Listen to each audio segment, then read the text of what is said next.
This is Spartan 117. Anyone hear me? Over. Isolate that signal. Master Chief, you mind telling me what you're doing on that ship? Sir, finishing this fight.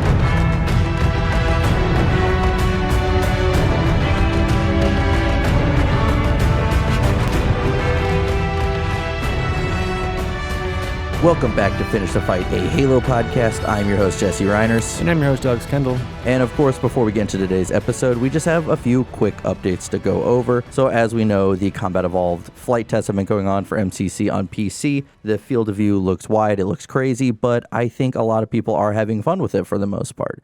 Additionally, we have some Nerf guns coming out through Halo as well. We have the assault rifle, we have the needler, and then we hilariously have a handheld size rocket launcher.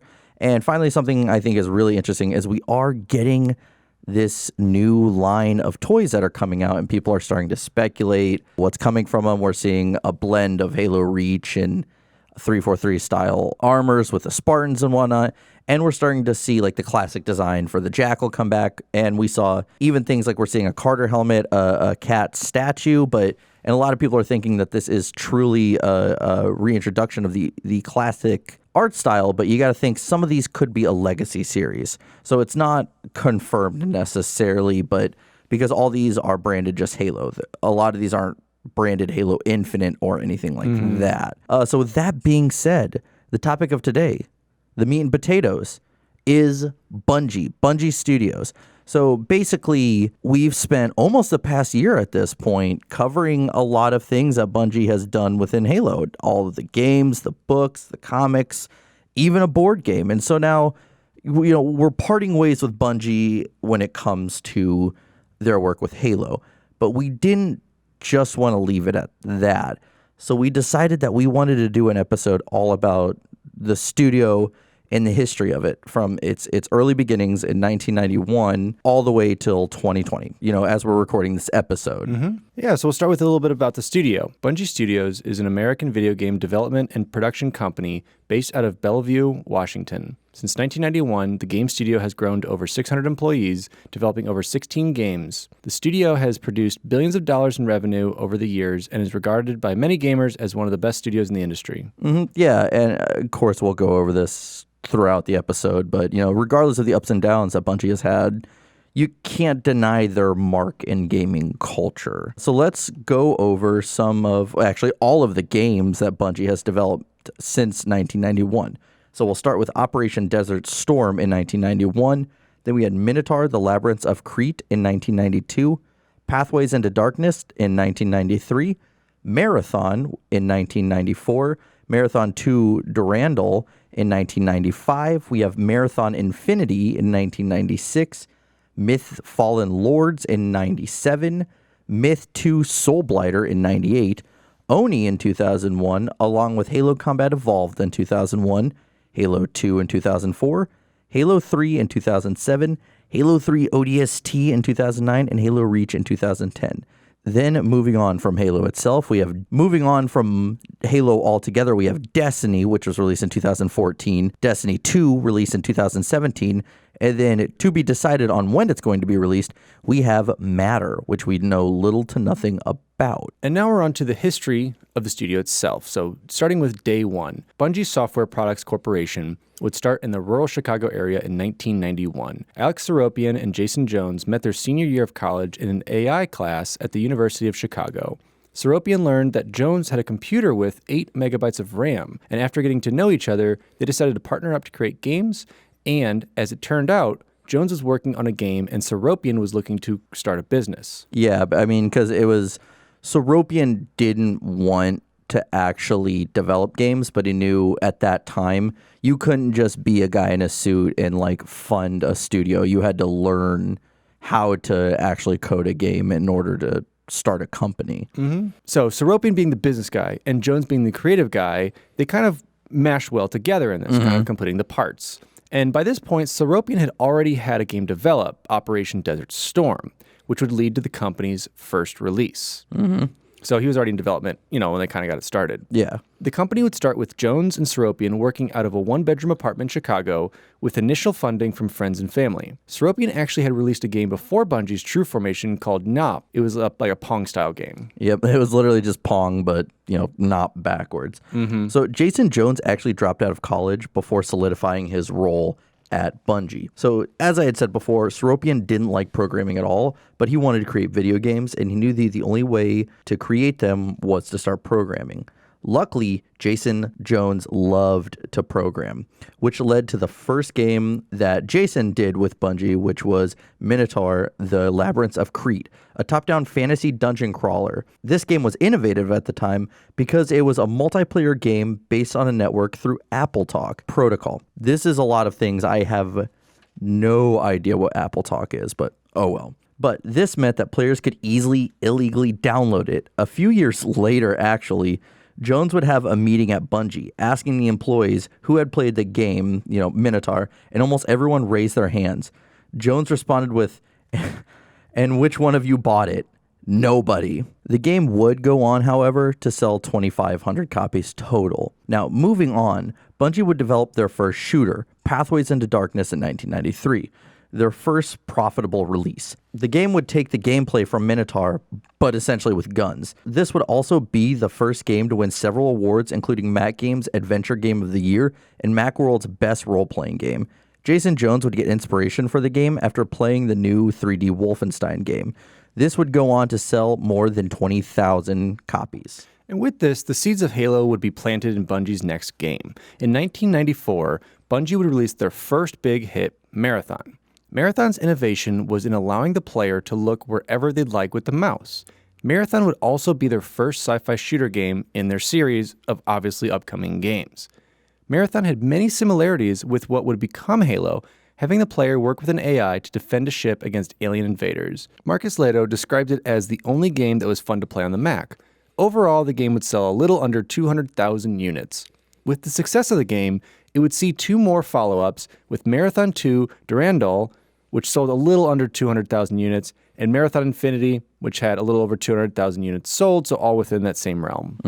And by 1995, Bungie would have a whopping total of 5 employees.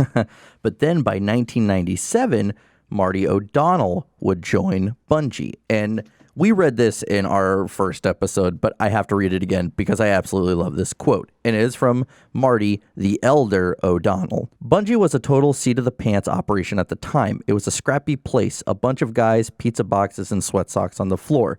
It was like walking to a frat house or a dorm or something. So I was a professional, and they were a bunch of kids just goofing around. That was the impression I got. And of course, I love reading after that, Mark, following that quote, Max Hoberman said that they would always call him the elder statesman just to remind him that he is, in fact, very old.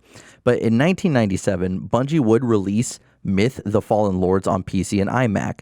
Myth would be one of the first RTS games to do away with micromanagement. So shortly after the success of Myth, Bungie would release the sequel, Myth 2 Soulblighter, but Bungie would soon run into bad luck shipping the game. Over 500,000 units were recalled after it was discovered that if one were to uninstall Myth 2 from their computer, it would wipe the computer clean, and Bungie employees would have to replace the new discs in the old boxes themselves. This mistake would cost the company an estimated $1 million. Additionally, in 1997, Bungie would open their Bungie West office in San Jose, California, and they would start to develop the Oni game. Originally, this game was supposed to be released in 1999, but they were struggling more and more to have the game released on time. Bungie would eventually partner with Take-Two Interactive to help finish the game. Take-Two would actually own 19.9% of Bungie after this deal. So kind of coming in to save their hide, had to give up a big share for them. You know, it's kind of the trade, like, we don't have cash, we're strapped, so you get a chunk of the company. They came in and did the same thing with BioShock, too. That's what got BioShock back on their feet to help that get published. Sweet. Bungie West would end up closing in 2000 after the Microsoft purchase of Bungie. Some employees would stay with Bungie and move to their office in Washington, while others would make their departure. This would also leave Take-Two with the total rights to Oni and the Myth IPs. Oni would eventually be released on January 29th, 2001 on the PC, Mac, and PlayStation 2. The other Bungie West actually started when Bungie hired Eric Klein Jr. to head their new publishing label. Apparently, Klein wasn't fond of the idea of moving to Chicago, so he convinced Bungie to let him stay in California and open up an office there, though he would leave Bungie in 1998. Bungie was to the point that they had built a fan base, and they would expect fans to want any game that they would release at that point. So they were starting to be able to actually support employees and their families. Jason Jones would state that at this point is when everything started feeling real to him. Though Bungie was releasing successful games, it was imminent that they were going to go under. Jason Jones stated that they only lasted as long as they did because they were being young and stupid. Yeah, and that's really what led them over to now the Halo years. And right now we get that Marcus Leto would join Bungie in 1997. Around 97, 3 members of Bungie would start to work on their next project, one of them being Marcus Leto, Halo. As we know it by now, Halo had many different iterations before finally settling on a first-person shooter. This was after starting as a real-time strategy game that was essentially a myth sci-fi clone, a third-person shooter, kind of like a top-down, over-the-camera feel for it. And finally, the first-person shooter that we know it as today with a little bit of tweaks as Microsoft got their hands on it. Yeah. From then on, the more the gameplay developed, the more they felt like they wanted to be in the boots of the main antagonist, John 117 or Master Chief. At this time, Jones was still hands-on with the programming of the games, just working at it pretty much 24/7. Yeah, because he still loved it at that time. There was no real pressure.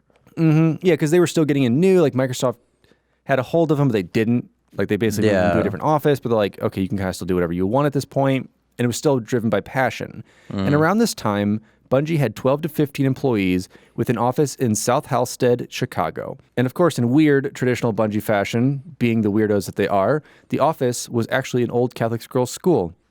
And Brian Gerard said that he had seen a photo of it, and it looked like a scene out of a horror movie. Yeah, I think Marcus Leto said that there were like rats living in their computers, and there was like this giant like drain in the center of the place. They were making do. It's a startup. This was before we were redoing all those fancy buildings in Chicago and making them have this Google Facebook feel, you know? Shi Kai Wang had this to say kind of about the culture and going in for an interview. And he says, quote, "As soon as I realized that I was the one who was overdressed, I knew this was the place I wanted to work. Key players like art director Marcus Leto and Robert McLeese looked at my portfolio, and that was about it. After the interview, Jason Jones offered me the job on the spot, and by the end of the interview, we were cussing like old friends." Yeah, I think that's awesome just because, like, again, the culture was still very much a bunch of young kids just trying to have fun, make video games, and kind of look to dominate the world. That's always been their thing. And around this time, in 1998, Joe Staten and Shi Kai Wang would join Bungie. Now, as Halo was in development, Bungie was able to land a spot presenting Halo at Macworld 1999 after presenting a demo to Steve Jobs himself. The demo was presented by Steve Jobs and Jason Jones, so Halo had actually gotten its name only a few days prior to the presentation. Originally, it was going to be called Covenant, and then another employee suggested the name Halo, and at first, everyone but Jason Jones hated the name. Jones felt that the name, though, represented the mystery to the universe they were creating. Without any other name sticking like Halo did, Bungie settled on the title. So when Bungie presented Halo for the first time at Macworld 1999, the gaming community was sold. Halo wasn't just going to be a Mac exclusive game, though. Like most thought it would be, it was actually both for PC and Mac. And I didn't even know that whenever we first did that Combat Evolved episode, because I remember watching an interview with Martin O'Donnell, and he even said that, no, that was just kind of a common misconception because that's where we presented it, so everyone assumed it was just going to be a Mac exclusive game. But so after this, one of the defining factors for Bungie that would escalate and plague them for 10 years was becoming an internal company at Microsoft. Bungie actually had a lot of companies looking to take them in, because remember, this is the time where they were running out of money, so they needed to be bought. But they were being selective about who they would go with. Bungie was going broke developing Halo, and they needed to be bought. Luckily, Ed Fries was open to the idea. Remember, Ed Fries was a higher up there. He desperately needed launch titles, especially ones that would stand out. So when Microsoft acquired Bungie, Steve Jobs was actually upset with Microsoft, and Ed Fries would actually have to go and calm him down. Bungie employees actually didn't know about the deal until it was almost final.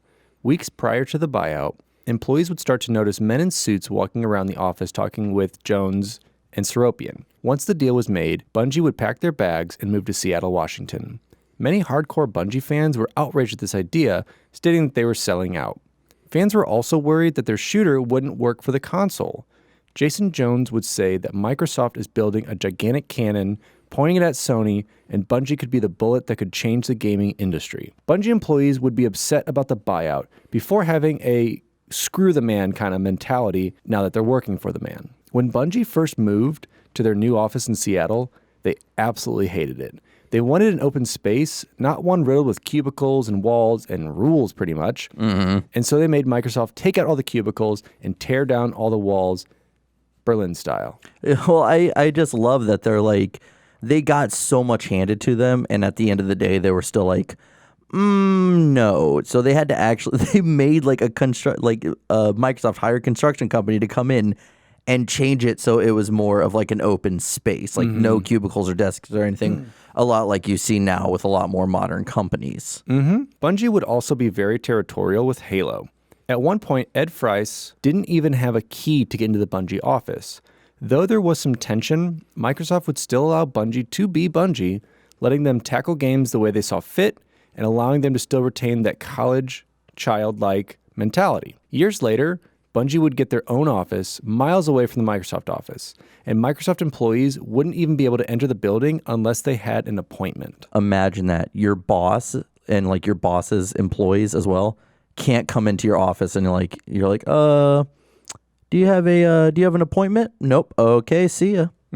Because they had the security guard, Jerome, and actually listening to him on the Bungie podcast years ago, he is hilarious. Like, he talks about all the time people would show up and try to like meet Jason Jones and like try to find other employees in the parking lot because they just want to meet him, and they'd always walk and be like, oh, I have an appointment today. And he'd just be like, you don't have an appointment today. Yeah, so at this point, Bungie had less than a year to make Halo a console game. There was a lot of pressure to make Halo shine, considering that Microsoft wasn't pushing it as hard as other titles for the Xbox. Because again, this is something they just picked up. They're like, yeah, we'll probably sell some units for this and push the Xbox a little bit. Now, around this time in 2001, Harold Ryan, Tyson Green, and Luke Timmons would join Bungie. And I think even Eric Arroyo joined in around 2000 or 2001 as well. So a few employees on the Oni team would actually come to the Seattle office to help develop the multiplayer for Halo, which was almost scrapped a few days before they would be able to ship the game out. Eventually, the Oni team and the Phoenix team were absorbed into the Halo team to finish the game in time for the Xbox launch. After many long nights and a constant grind, Halo Combat Evolved would release to the world and become a hit, and solidifying Bungie in the mainstream gaming community.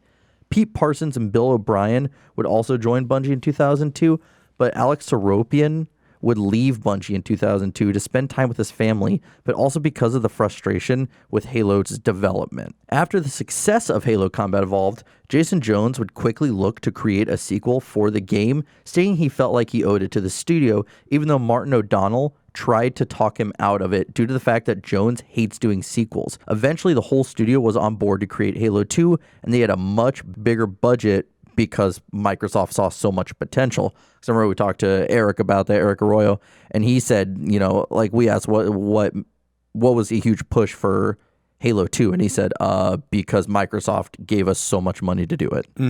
Now, starting in 2003, we had two more join on the Bungie crew, Chris Carney and Mike Zack. Now, Bungie had more time to sit down and learn what they could do on the Xbox, along with implementing new technologies into creating the game. Bungie would create a new engine for the game, but after their E3 presentation in 2003, they realized it was unusable for the Xbox console and had to scrap everything entirely and start from scratch. This would leave a sour taste in fans' mouths, considering the E3 presentation showed fans a side of the game they never truly saw. Bungie also had to make the Halo 2 multiplayer live up to the campaign experience, causing tension in the studio.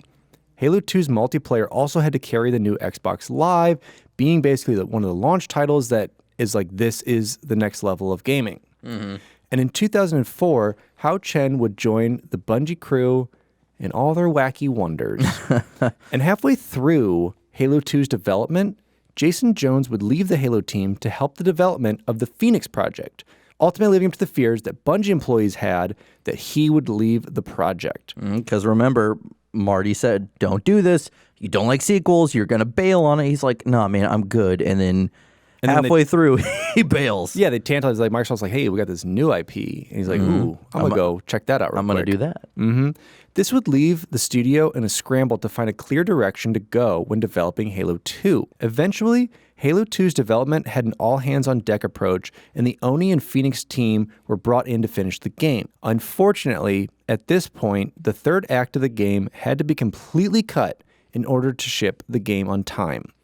Bungie would spend months working 16 to 20 hours a day in order to finish Halo 2.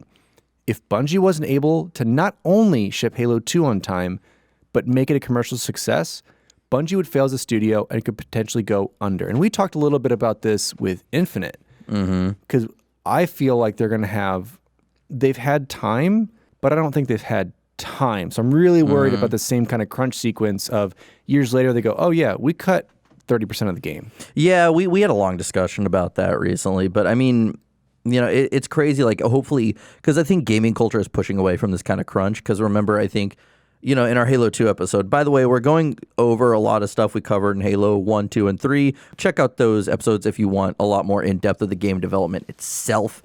But, like, Paul Bertone said that he slept in his office for, like, 2 months, and he kenneled his dog for a month. He said the few times he'd go home, he wouldn't remember how he got there half the time because he was, you know, so sleep deprived, and so tired. And that's terrifying to do that. But I mean, the company was just at an all-time low with this. But the Phoenix project actually was going to be a game similar to Minecraft, but with RTS elements. I think that's a lot of really what Jason Jones says. He like compares it to Minecraft, but doesn't at the same time. It's odd how he always phrases it. And then Microsoft went, Minecraft is now mine, and bought it. But despite Bungie's ambitions almost being their demise, they were able to ship Halo 2, which was an overnight success. Though this left the studio at an all-time low, as I had said. Employees would look to Halo 2's ending as a monument to complete and utter failure. Some didn't know if Bungie could go on afterwards. The studio's enthusiasm was almost gone entirely when it came to develop another game, but they had to. Bungie owed it to themselves and, more importantly, the fans to create Halo 3 and to end the Master Chief story. The Halo community had grown beyond Bungie's wildest expectations since the 90s, and now more so than ever, they wouldn't let them down. Halo at this point was synonymous with mainstream culture. Jason Jones was actually named one of the most influential people of 2005 by Time magazine. And then around 2005, Dan Miller would join Bungie. So Halo 3 was nothing short of Bungie's hard work coming together to end the story of their beloved Master Chief. Once again, the studio would have buckets of cash thrown at them by Microsoft to develop the game, but no real clear direction or leader since Jason Jones had left the studio shortly before Halo 2 shipped. Marty O'Donnell would even describe the start of Halo 3 as clumsy. With the drama and uncertainty in the office, Matt Hoberman would leave Bungie in 2005 to go start Certain Affinity, who helped develop content for the Halo franchise for years to come. Yeah, and we talked with Areo about this a bit, and he was just talking about how there was no clear-cut leader. Like, there were department heads, you know, you had like the arts department, the graphics department, all these different departments that were part of it, but no one talked to each other. And there was like no like real like producers to bring everyone together and everything like that. Yeah, so multiple teams might be working on the same project, but not know that the other teams are working on it. And when they're like water cooler talking like, hey, what are you guys working on? Oh, we're working on, you know, the Warthog doing this. They go, we're doing that. And then there's like, no, we aren't. And then they just throw water at each other. Yes, that's exactly it. That is a wet t-shirt contest. But no, then they have to, you know, one or multiples of them have to scrap what they're doing, kind of combined it. You know, they're all kind of taking their own spin on it. So it was just kind of a chaotic pit. Even though they had the numbers, they had the facility, they had the backing, they just had no one to kind of bring the entire crew of the ship together. But even with that said, Bungie would start to implement ways to decrease crunch time in development after Halo 2, which is something I think everyone's trying to do now, is make sure that people aren't working 20 hours. They knew that this would be a process that would take years, but they needed to make their employees happier. With the studio coming together to look at Halo 3, Bungie was looking farther than that. Negotiations would start after the release of Halo 2 in order for Bungie to become an independent studio, free from Microsoft once and for all at this point. Mm-hmm. After some negotiations, Bungie would come to terms with Microsoft, and here are the terms for you. They would release 3 more Halo titles, and then move on. Yep, and one of those was Halo 3, Yes. which they had planned on doing regardless. Yeah, so this is right after Halo 2. They're like, okay, we're going to talk about this. We're the top dogs. Mm-hmm. We're fantastic. We want to get out of here though. And but Microsoft's like, no. We haven't milked this cash cow enough. Yeah. We need 3 more from you. And then we're going to make another studio out of you, milk it even more. Mm-hmm. And originally, these titles would have been Halo 3, a middle game, which I love that's Jesse's note, and Halo 4. Well, they described it in an interview, I think Marty did, as a middle bucket. He said we had to give him 3 buckets, so he said he would always describe it as the second bucket or the middle bucket. I don't know why buckets, but... All right, so... I thought game sounded better than bucket. So ODST is a bucket, just so you guys know. Bungie luckily was in talks with Peter Jackson's new studio, Wingnut Interactive, and around 2006, they talked to help to get the development of a new Halo title. This would mean that the bulk of the quote-unquote middle games development wouldn't be on Bungie's shoulders, so they're trying to pan it off, kind of like hire someone else to kind of help them with it. This game was going to be known as Halo Chronicles. The plot of the game would be a regular UNSC soldier that eventually would transform into a Promethean after coming into contact with alien technology. The soldier would eventually transform entirely and, quote, become the Bullet. A good chunk of Bungie's core Halo team would actually be working on Chronicles and the movie, which went along with it, because Peter Jackson's like, we gotta do it all, baby. Gotta do it all. Instead of Halo 3. So it kind of defeated the purpose of them pushing it outside the studio. I mean, I think it was just more like the writers and whatnot. It wasn't so, and some guys, but I mean, I think at this point, if you have 75 employees and you take 10 of them away, then you're still not taking the majority of the studio with it. Well, yeah, you could also take like 32 of them away and you're still not taking the majority of the studio. Okay, fair enough. But I mean, and of course, I always reference this when people say, well, Bungie had thought about doing Prometheans too when people defend the Prometheans. It's like their Promethean, which wasn't even their actual Promethean, was basically Wingnut saying, let's make the character a literal missile, and he just flies through the air and goes into ships. If you want more details on this, go listen to our Cut Halo Games and Concepts episode. But yeah, overall, you just became a missile. Mm-hmm. So both were equally lame. So, now coming off that rant, Bungie would still have to put in the usual grind for Halo 3's development, but it pales in comparison to the grind of Halo 2. The studio was hell-bent on never allowing themselves to fall so low again. Instead, they wanted to come out of Halo 3's development stronger than ever, and they did just that. With years of marketing and hype, Halo 3 would become the biggest media launch event of the time. And as Alex had said, a Halo movie was actually going to be produced in parallel with the Chronicles game centered around the Master Chief's origins. Unfortunately, after Microsoft failed to greenlit the movie and Bungie and Wingnut butting heads on the Chronicle games, both products would fall by the wayside and eventually be shut down. Now, Bungie was having to scramble now after this to create that quote-unquote middle game, a game that they could produce around a year. Luckily, the minds of Joe Staten, Paul Bertone, Marty O'Donnell, and a few other employees would come together and create their idea for Halo 3 ODST. They were able to use Halo 3's existing engine and assets in order to build the game in almost a year. For employees who were able to work on the game, which was around 20, it was a breath of fresh air. They were able to create a game with complete and utter freedom. A lot of employees on the project would state that ODST was their favorite project that they had ever worked on. Remember, Marty had said this is the first Halo game developed by Bungie employees before they were technically Microsoft employees. Right after the release of Halo 3, Bungie looked to develop their final Halo game. And at this time, Peter Jackson's company was going to be developing the middle game. Yeah, so we're jumping back a little bit in our timeline that we just presented. Yeah. Unlike Halo 3's development, from the beginning, clear leadership would be established when Marcus Leto would become the creative director for the project. In April of 2010, Bungie would sign a 10-year publishing deal with Activision. Now that Bungie is kind of, finding their way, getting another publisher. They can finally start to release future games on any and all platforms instead of just staying married with Microsoft. Bungie spent 9 months working on this deal with Activision, trying to, piece out. And because we had known that Jones had been doing a secret project and getting some stuff set. So when they presented to Activision, it's like, hey, we actually already have a game. Type thing. We got something coming for you. Bungie wanted to work with a company that had experience in producing grand universes along with cross-platform releases. This was a $500 million deal to produce 4 games. And over the course of about 10 years. Bungie would release Halo Reach, the third bucket of it, on September 14th, 2010. Development for this game would be a far departure from any Halo game of the past, with clear leadership and new best practices implemented during development. Bungie would see less crunch time than they had ever seen before, and development of future titles from the studio were looking bright. Halo Reach, however, as a game, would go down as Bungie's most controversial, aka the worst game ever, of the Halo universe. Well, we're keeping our biases out of this, of course. My bias is fully in this.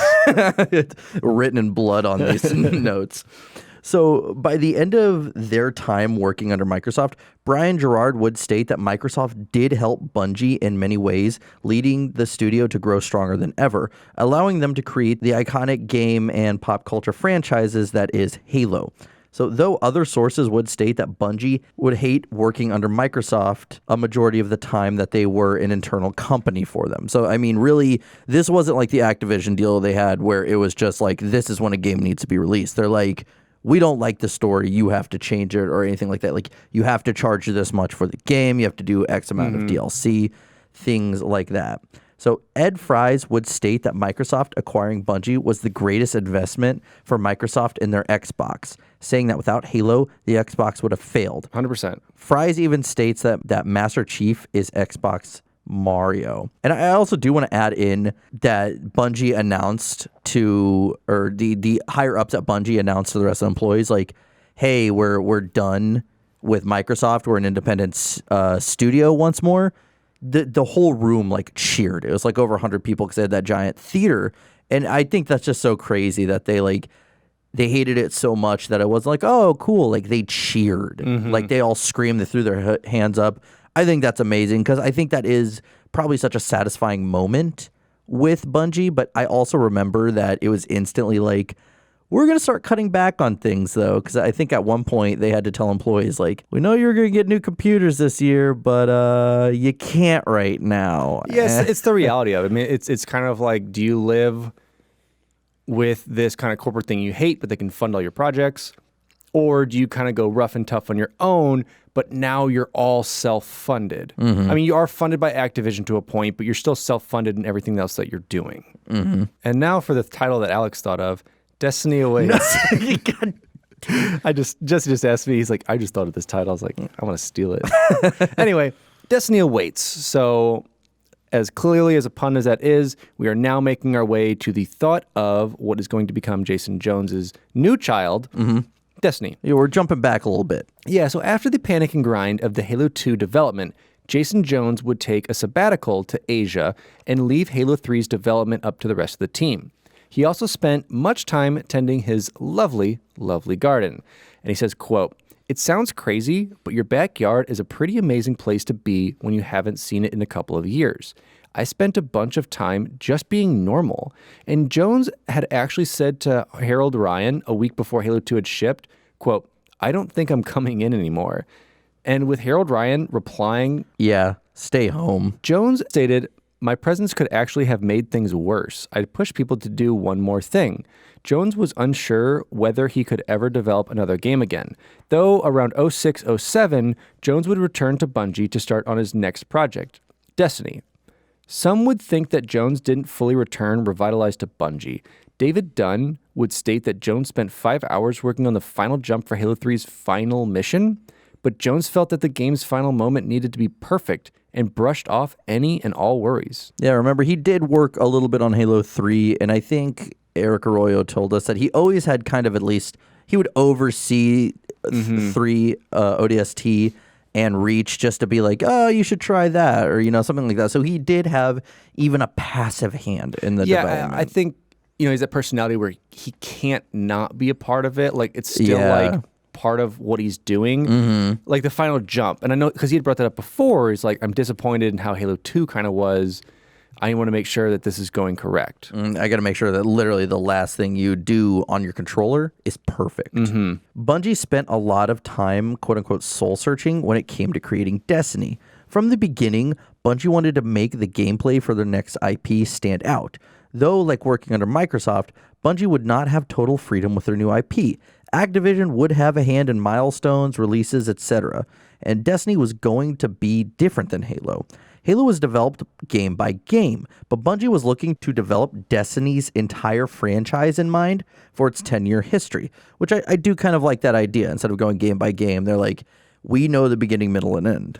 Yes, and you have a lot of game franchises doing that now that want to kind of tell a story, that are kind of building those environments. And it worked out for them, part of it. But you can see how, if any of you have ever played Destiny and have tried to follow the story, how it's almost like, all right, here's all of this that you need to know about it, but we're not building on it. So try and digest it, but also don't look at these loopholes that we found, and also don't look at these plot holes. Don't look too deep. Yeah. And so it's definitely grand, and I'm glad that they went for it. I'll say that. And I'm glad that they went for it. So I'll say that. Yeah. So Activision's CEO, Bobby Kotick, told investors that Destiny was going to be the best-selling new video game IP in history. Okay, bud. No, and obviously you have to say that because they're like, hey, we got the dudes who made Halo. They made Microsoft their gaming console. And we'll go a little bit into that at the end of this, but listen, guys. I got you, Bungie. It's going to be big. It's going to be the Mario Master Chief of giant MMORPG shooters. Let me tell you. So Jason and other employees actually made a handful of mini RPG games to test the water for Destiny. So Bungie would move to a new studio during the end of Reach's development. The new studio was formerly an old cinema. By the end of Reach's development, there were 130 Bungie employees working on the game. By 2014, Bungie had over 500 employees working on Destiny.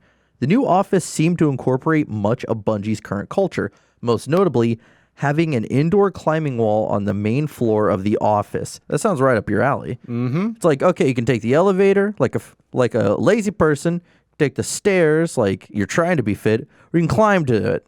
No harness. That's Which right. one you want? That's what I'd be doing. When Bungie first started working on Destiny, Natasha Tartarchuk, who is an engineer, didn't think that they'd ever fill the office with 400 or 500 employees. So, eventually they did. So to put it all in scope, the first Destiny had 200 engineers alone. Now, when we're talking about the 130 Bungie employees, we're talking about also like Brian Gerard and Luke Smith, all those guys in like the marketing and whatnot.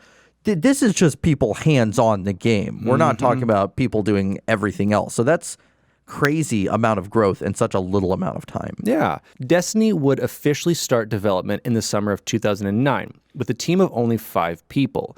They looked to recapture what Halo did, tell the story of a grand universe, and bring fans together to play in it. Bungie was also looking to shift the culture at the studio. No one had an office, and every desk had wheels because your role could change in an instant, moving you to a new department, and no good ideas would be ignored. Bungie would also start to enforce their employees take vacation if they had remaining days. Engineers were giving 40 PTO days a year, but most weren't taking any at all. Yeah, which first of all, 40 days, like that's, let's go work for Bungie. Let's go get their frickin' PTO. That's all you need right there. Luke Timmons would claim that Destiny would be the last game they would ever have to crunch on, and that all of the DLCs were done with no long hours worked by employees. That's a lie, though. True. Marcus Leto would leave Bungie in 2012 due to the long hours the studio was putting into Destiny. We're starting to see a pattern here.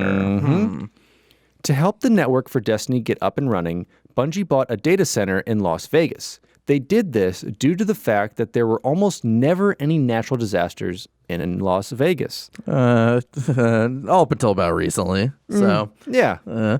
But Bungie would now find themselves in an odd place creating Destiny, because during Reach's development, they needed to create the greatest game they ever created. But, they're developing Destiny around the same time, so they were also creating a Halo killer. So it was just so weird. They're like, we want to make this the best thing ever, but they're like, but we're already planning this game that's supposed to be better than this game, and not even just to trump it, but to kill it. So so bizarre. Jamie Griesemer would also leave Bungie in 2010. So during Destiny's development, Bungie's IT department would go through 300 service tickets a day. Bungie had 23 people in their 24-hour center catching any bugs and crashes. Engineer lead Roger Wolfson would actually sleep under his desk a few weeks after a game would ship, ready to fix new bugs that would come his way.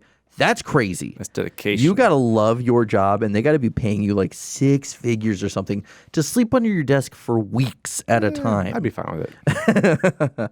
So Destiny's development was not without its faults. The game itself was delayed twice. Originally supposed to be released in the spring of 2013, eventually being pushed back to September 9th, 2014. Many speculated that this was due to Activision making Bungie rewrite the game's story several times, scrapping what Joe Staten would have created for the Destiny universe.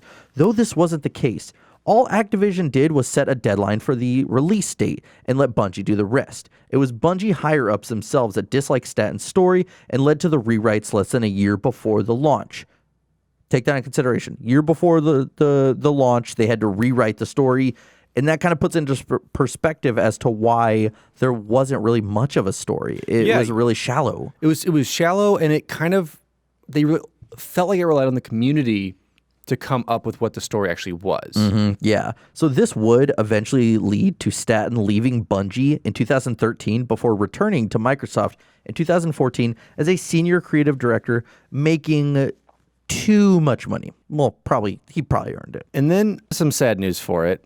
On April 11th, 2014, Bungie would fire Martin O'Donnell without cause, who has been one of their key employees since the 90s. When O'Donnell was fired, they made him forfeit all of his stocks in the company, along with being excluded from the company's profit participation plan. Marty would quickly look to take Bungie to court for his abrupt firing and loss of shares in the company. Martin O'Donnell had signed a contract stating that he would only lose his shares if he had left the company voluntarily. And in 2015, Marty O'Donnell would win the court battle, getting back his shares, but O'Donnell would additionally sue to recover unpaid wages related to overtime. The court also ruled that O'Donnell could not post any music from the Destiny franchise unless he had Bungie's permission. O'Donnell also had to return any copies of Music of the Spheres that he had in his possession at the time. He had also signed a contract, actually, that had said, I'm working here, guaranteed from 2010 to 2020. So he also had this contract that's saying, you could not fire me whatsoever. I have to work here. Yeah, and if you breached it, it was this. Yeah. The issue that led to O'Donnell's eventual firing started when he created the Music of the Spheres for Destiny. But when the original Destiny teaser dropped in 2013, O'Donnell was quick to let fans know the music that played in the trailer was not his at all, but instead music produced by Activision. O'Donnell, seemingly angry about this, along with Activision pushing back on releasing Music of the Spheres, caused tension with O'Donnell and Bungie. After returning from vacation, the audio staff at Bungie felt that O'Donnell wasn't fully committed to the project anymore, and now official complaints coming from the staff. Here's one. Tweeted it was Activision, not Bungie, that composed the trailer's music, threatened Bungie employees in an attempt to keep the trailer from being posted online, interrupted press briefings. There was an overwhelming amount of audio work O'Donnell was not contributing, and members of the audio team complained that O'Donnell was frustrating completion of audio work. So Harold Ryan originally looked to fire Marty, but instead Marty was just given poor feedback during his yearly review. This would further create tension with Marty and the studio, eventually leading to his termination. Music of the Spheres has since been released and it's now considered public domain. This has gone down as one of the darkest chapters in the studio's history. Some would speculate that Bungie as a corporate studio was starting to show their true colors. Because again, remember, Music of the Spheres was like, he looked at this as better than anything he had ever done for Halo because he had Sir Paul McCartney working on it on the final track as well. Like, it was a big deal, and he worked on it for a few years because he didn't have too much to do while Destiny was being developed. So he did that. And then we've talked about before, Marty and his music is that's sacred. That's a bond you don't break. And Activision did that. So I could see why he would be upset. I don't agree with how he went about it if the statements are true that he was, intimidating employees not to post the trailer to the game or anything like that. Now, Bungie would eventually release the first Destiny to the world September 9th, 2014, and fans saw very quickly that it wasn't the true version that the writers had in mind. Bungie was already promoting 2 DLCs before the game itself had ever been shipped. Bungie would also lock players out of previously available content once they started releasing DLCs. Players actually discovered that most of the DLC content was on the game's disc when it released. Yeah, so it's starting that Activision model of start the cash cow, let's see what we can do. Pay for it, son, or you don't get this. Yeah, it's pay-to-play type stuff. It's really frustrating. Yeah. In 2015, the expansion pack The Taken King would be released to the public, and with it, Destiny would see microtransactions via Eververse. This would lead to many to speculate that content was cut from the original game so it could simply be brought back later on as a DLC. But Bungie created the Eververse so that they wouldn't have to release DLC every few months but still make money for Activision. So there is that odd trade-off of mental health, money. Yeah, it's kind of the reality of most games at that point. Yeah. So more and more, fans were feeling a disconnect with the studio that years prior often boasted about their relationship with fans and always listening to them when they could. When it came to creating Destiny 2, Bungie looked to the lack of story that had presented for the first Destiny and wanted to right this wrong. They would look to give more grand story while making the gameplay more appealing to a casual or new audience. Yeah, and that's really what they wanted to do, was kind of push the reset button. And oh, no, this is the game we were supposed to make. Because it's even speculated that it was never supposed to be a Destiny 2. It was supposed to just be Destiny was the game, kind of like World of Warcraft, and it would just be expansions on expansions on expansions. Yeah. But because of the failures of it and just these odd pitfalls they would get themselves into, they actually go, okay, never mind, we are making a second game. Yeah. And in early 2016, Destiny 2 would go through a total reboot, replacing the current creative director with Luke Smith.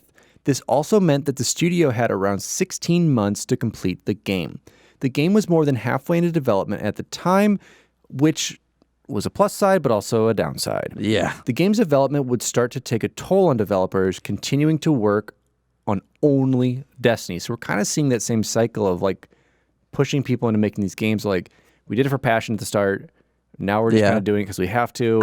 I just don't get the logic where at first they hated working on Halo and they had to do it for 10 years. And they're like, we want to leave Microsoft so we never have to be forced to work on one franchise again. And before they're even truly gone from Microsoft, they put themselves in a position where they have to do that again. Because we saw before, they were releasing a new series every few years back in the day, which granted it was a lot quicker too, but they kept looking to different series, and now they're kind of in this rut. Yeah, and that's really what brought Destiny 2's initial release and DLCs kind of in the forefront of fans yelling at them again. Because with their initial release, they were riddled with microtransactions and paid content. With the launch of Destiny 2, fans were let down by the end product since it was a watered-down departure from the first Destiny. A lot of features from the first game were taken out of that sequel. Way to go, Bungie. Yeah, I mean, a lot of it's Activision, too, because they're just digging in those claws. In a few months after Destiny 2's release, many fans were frustrated because they felt like Bungie was not addressing their concerns. Activision and Bungie also would not release any financial information regarding how much Destiny 2 was making, whether it was from sales, microtransactions, etc., which is a big no-no in companies because even EA has started to do a little bit of that. And that was with DLCs too. Yeah, and that's one of their biggest aggressors. Yeah. Bungie seemed to have lost sight with what fans wanted with what they were implementing. Bungie would continue to release Season Pass content and DLC content for Destiny 2 despite fans' initial outrage. Now, in October 2018, Reddit user Anon9 would claim that Destiny 3 is in development, introducing more hardcore RPG elements, and he said that the game would be released September 2020, so theoretically soon. So that's not happening. Yeah, I can promise that isn't. So in January 2019, Bungie would announce that they were parting ways with publisher Activision after 8 years. Bungie had to focus on too many deadlines set by Activision rather than having the luxury of releasing a game simply when it was ready. We're seeing that with Cyberpunk, we're seeing that with Doom. So there's nothing wrong with that whatsoever. So many speculated that, these deadlines were the reason that Destiny and Destiny 2 did turn out the way that they did. And like their celebration with their separation with Microsoft, Bungie would celebrate the split once again with Activision. So since the split, Destiny 2 has now moved to a free-to-play model and now has since moved from Activision's Battle.net to Steam. Bungie would delay a patch for Destiny 2 so that the developers wouldn't have to crunch to release it on time, which you got to respect that they are finally starting to say, no, listen, guys, we will patch this game, but we can't do it in the time you want. Well, it boils down to Activision. With Activision and Blizzard merging, you have two powerhouses coming together, production and a content company that are bringing us together. I mean, that's where you're going to find your Call of Duties now. That's where you're finding pretty much everything going through it. So whenever you see Destiny 2 drop off your Blizzard launcher, you're like, what is this? And it's kind of interesting to see that actual break and then being able to separate. Yeah. So it is estimated that Activision would lose around anywhere from $300 to $375 million in revenue, which is about 12% of their projected revenue that year. But it was rumored that Destiny 2 wasn't making as much money as Activision was hoping for, especially since they could only make money on the games, not merchandise outside of it. So that was clever on Bungie's part. They're like, you can only do it on the game. This Destiny t-shirt we're selling?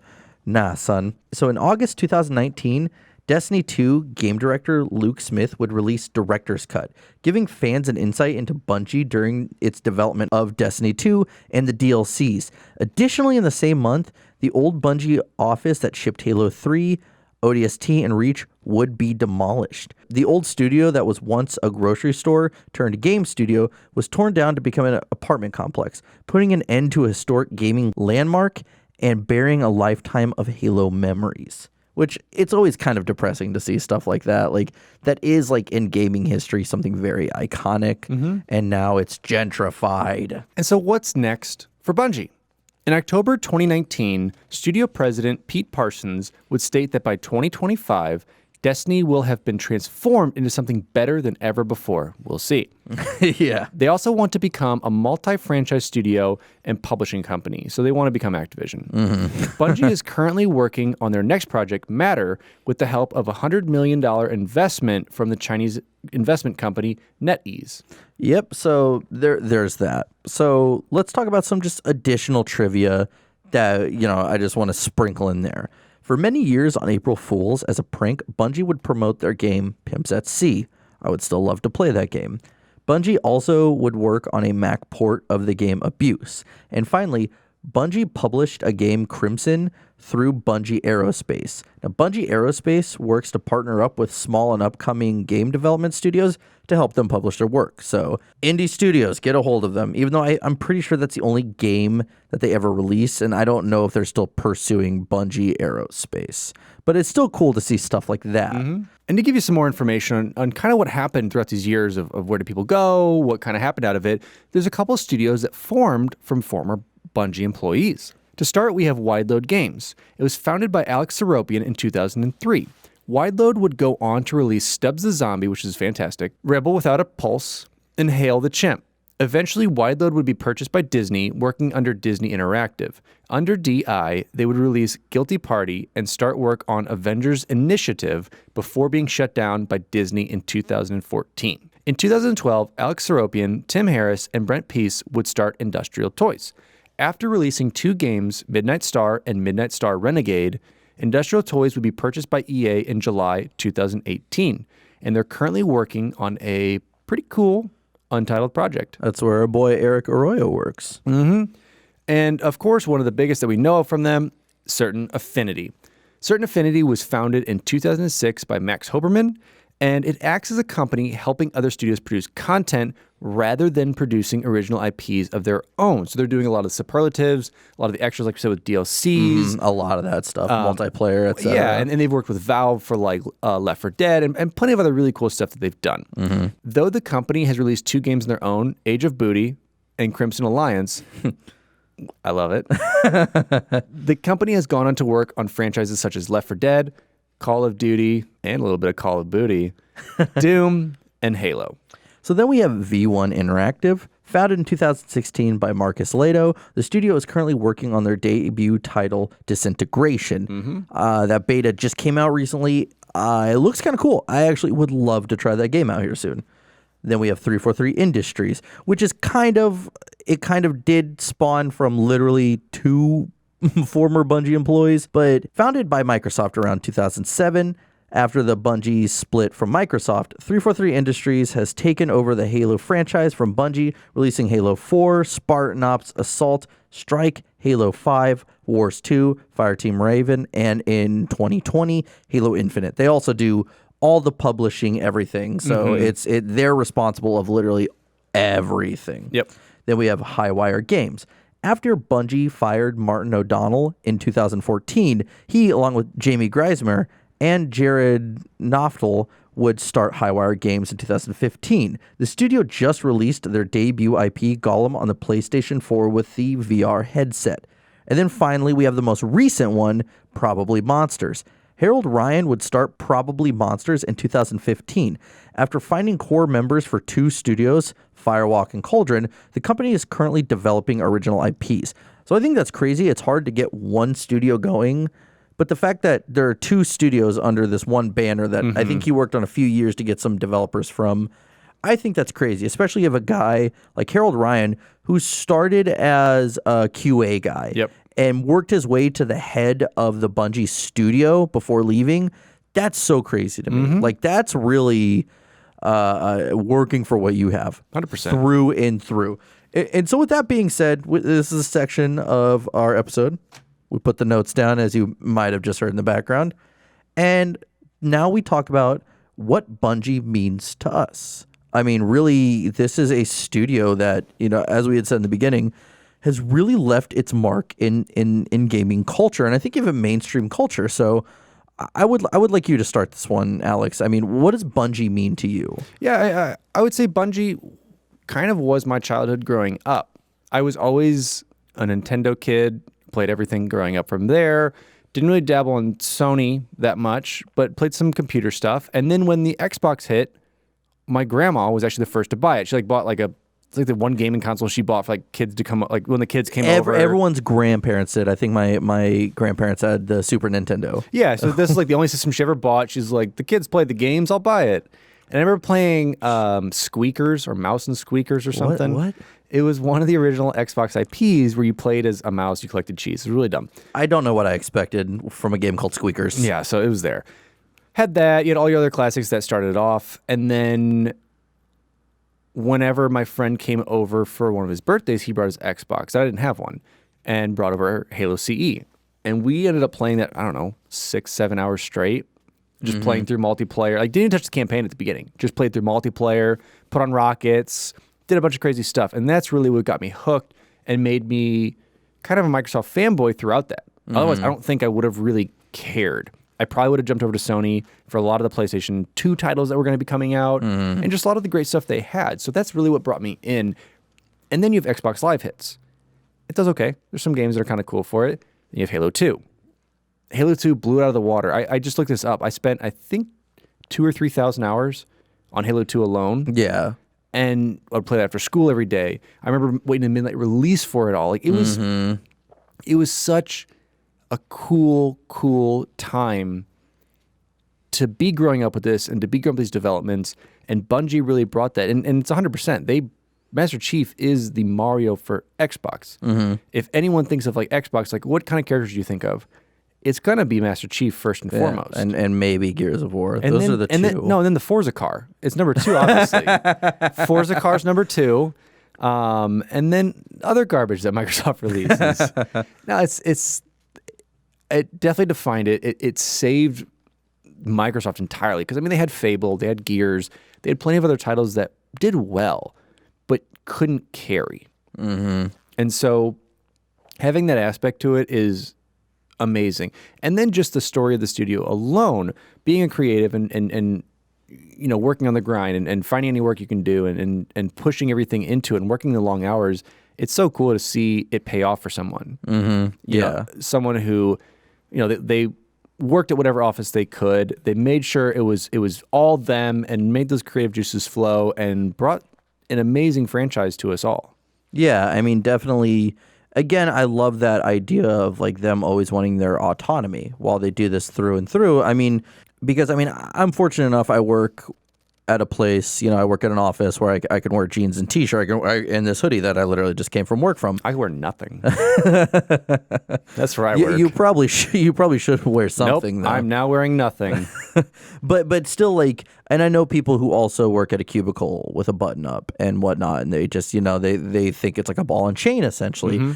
And so Bungie always fought for that, you know, in their early years, and I've always respected that. I've always respected going against the grain. Something like that is, you know, it inspired me to start the podcast and make it what it is, because it's, let's do something else. Let's do something different, and let's keep, you know, our own personalities in there the whole time, because I think that's what you really need to do.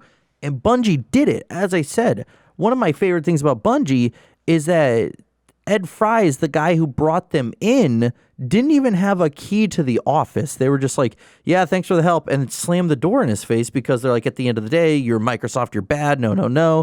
When they moved offices, Microsoft employees couldn't even get in. They literally had to schedule an appointment with anyone. That's so crazy to me. But at the end of the day, I think that's something you do when you're headstrong, when you know what you're about. And, you know, it's like one of those things, Bungie needed Microsoft just as much as Microsoft needed Bungie. If not more. I think Bungie, even if Bungie had dissolved, didn't do well, all of those guys would have gone to do something. Because they produce those Halo games. They're all such talented individuals with insight into gaming that we saw. So this idea that, you know, they wouldn't have made something of themselves, I think is pretty preposterous, because I think at the end of the day, they all would have gone on to do grand things. But even through Microsoft's resources, they were also able to pull in some pretty talented cats like our buddy Eric, because he told me that's how he got into it, is he got into Bungie through Microsoft. And I think he even said it was Bonnie Ross at the time who brought him in, who we know is now the head of 343 Industries. So really weird, crazy stuff like that going on. But I mean, as far as, you know, going just beyond the studio and the games they did, I mean, we started a Halo podcast, you know, because we want to talk and break down the work that Bungie created that made us, you know, love the franchise so much. And I mean, you know, I didn't get into Halo until junior year of high school, I think, when I was 16 or 17. But, you know, the second I latched onto it, that was it for me. You know, I started going to the midnight releases of some of the games. And it was like you had said, get off of school, go straight home and just play until you sleep. I would wake up in the morning, eat breakfast, and then, you know, my buddy would come over, and before we would leave for school, we would just sit there and play a few matches. Like stuff like that. It's so hard to recapture that kind of magic, and I think Bungie is a 1 in a million studio as a whole. I know we said that those guys coming together are amazing, talented individuals, but I think it was just this perfect storm of all these guys coming in. And, you know, at the end of the day, they had their ups and downs, but Bungie still persevered every time. And, you know, there was some controversy with Reach and ODST, but you can't deny that Halo 1, 2, and 3 is one of the most popular game franchises in history, you know, especially no denying it from Microsoft. Halo is Microsoft's most popular IP, and it is just one of the most popular IPs of all time. I love this studio. I think the studio is great, and what it means to me is it means everything to me, because, you know, it's definitely given me games that I love. It's given me a reason to want to podcast again, because, you know, I was out the door with my other podcast, and I didn't really want to do anything until I thought about doing a Halo one, and I contacted you.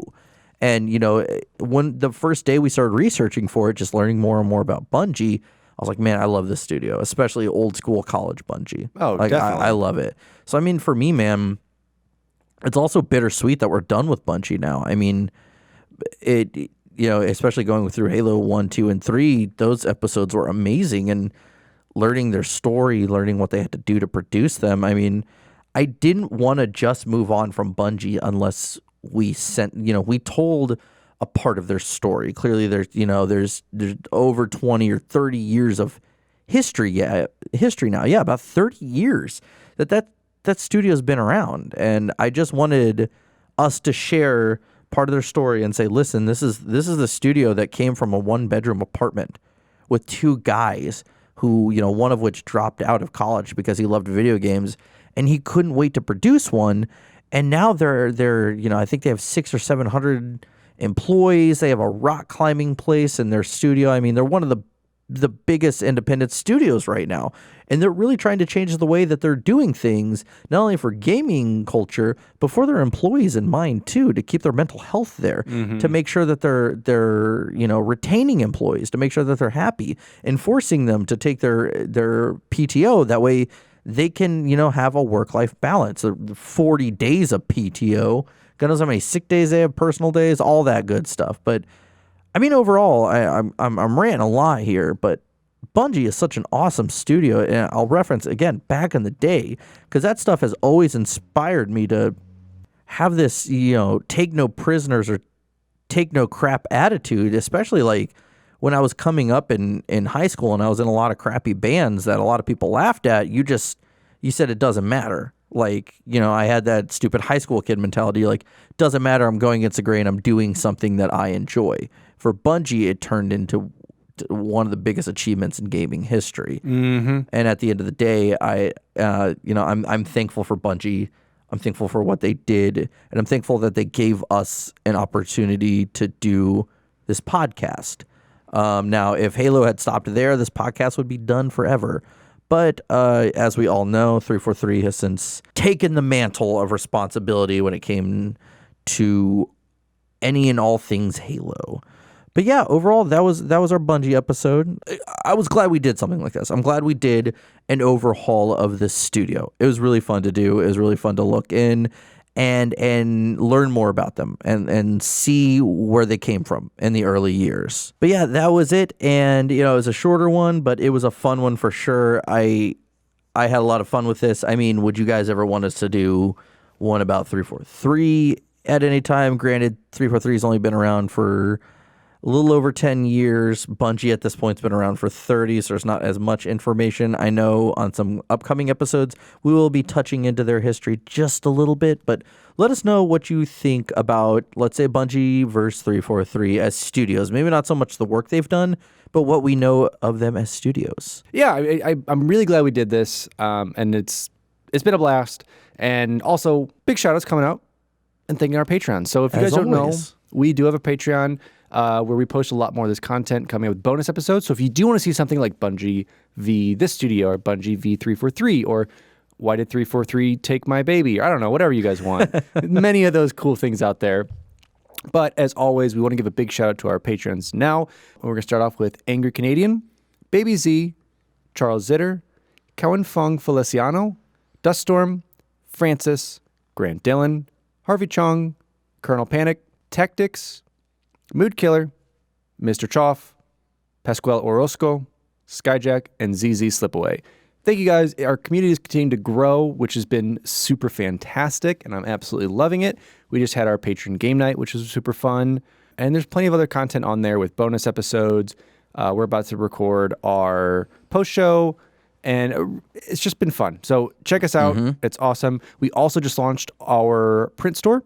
So we'll have links in the YouTube description and on our Discord and our social coming soon, where all the prints, if you've seen them that were exclusive to patrons, is now available for purchase, as well as some updates to our merch store. So just want to give a shout outs there. Thank you guys so much and appreciate it. And also shout out to Eric Arroyo and Dan Miller, who were awesome. And I had talked to on the phone. I talked to Dan Miller once, and then Eric, Alex and I have talked to a handful of times, and I've talked to Eric too many hours just, not even about Halo. We just kind of trailed off and just had conversations as two dudes just talking about gaming culture, the future of Halo, and everything in between. And I can't stress enough. I know I've been shouting him out, but nicest human being on earth. Alex can attest to that. And we are going to go drive to him and drink a beer with him, hopefully one day. Yeah, and so he's part of Industrial Toys, so check that out. It's EA, they're making mobile games with him. So I know he's working on the artwork and a couple other things. We're trying to pry everything we can out of him. He's giving us nothing, so we're going to pry bit by bit. Yeah, we tried, and he was just like, that was, I'm pretty sure that was verbatim his response. Yeah. But yeah, and of course, we're on any and all podcast platforms. And we're on YouTube. Please subscribe or like or anything that you can do on any of those channels, along with, like us on Facebook, follow us on Twitter or Instagram, join our Discord. The link is in the description for this episode. And if you can't find it for any reason, message us on any of those social channels. We will send it to you gladly. We're really jazzed on our Discord community. It's awesome. Yeah, we're jazzed. I love that Jesse's description. Guys, we are ruffled and jazzed about what you ruffians and flappers be doing nowadays. I was going to say blessed, but I was like, I've never said that, and I will never say it now. So, this podcast is going downhill. But join our Discord, message us, hit us up. Just join our community. You guys are awesome, except for the ones of you that suck. I don't like you, but you know what? Keep listening. But with that being said, I'm your host, Jesse Reiners. And I'm your host, Alex Kendall. Thank you for tuning in to Finish the Fight, a Halo podcast.